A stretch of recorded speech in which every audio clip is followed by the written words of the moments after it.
तहरीक इस पार्लियामेंट के इंतखाबात में कोई हिस्सेदारी नहीं करेगी। बीजेपी की शिकस्त ही तहरीक की कामयाबी है।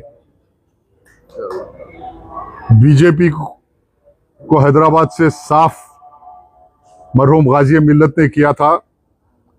हैदराबाद शहर को बीजेपी से पाक किया था।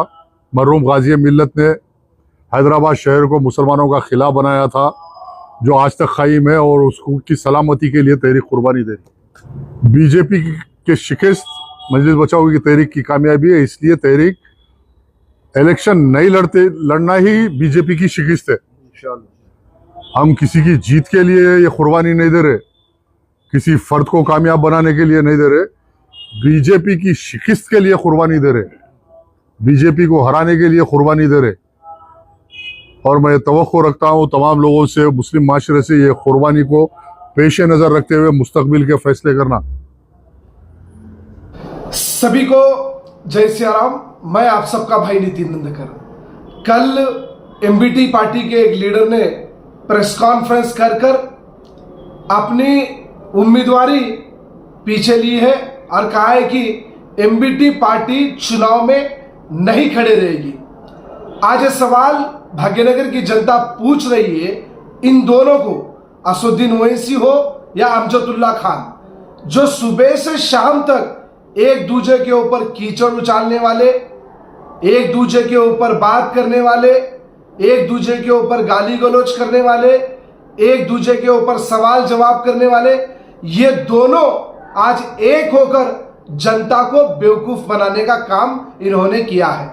आज ये लोग जमात की बात करते, सुबह शाम जमात की बात बोलने वाले लोग आज असदुद्दीन ओवैसी के खिलाफ इन इलेक्शन में क्यों उम्मीदवारी खड़ी नहीं करे, ये मेरा सवाल है।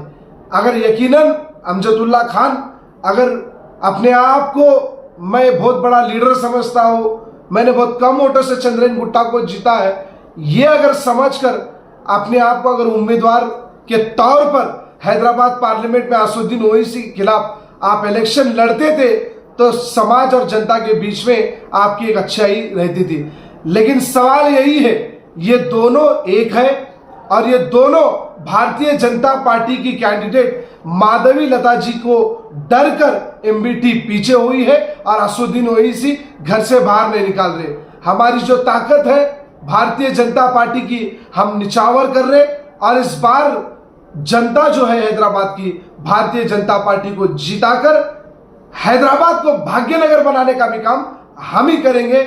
इसलिए सभी को 13 तारीख के दिन घर से बाहर निकलना है, अपने देश के विकास के लिए, हैदराबाद के विकास के लिए, हैदराबाद के युवाओं के लिए, हैदराबाद के महिलाओं के लिए, हैदराबाद के बूढ़े बुजुर्गों के लिए, यहाँ के डेवलपमेंट के लिए आपको वोट देना है, ना जातिवाद को लेकर वोट देना है। सभी को जय सिया राम।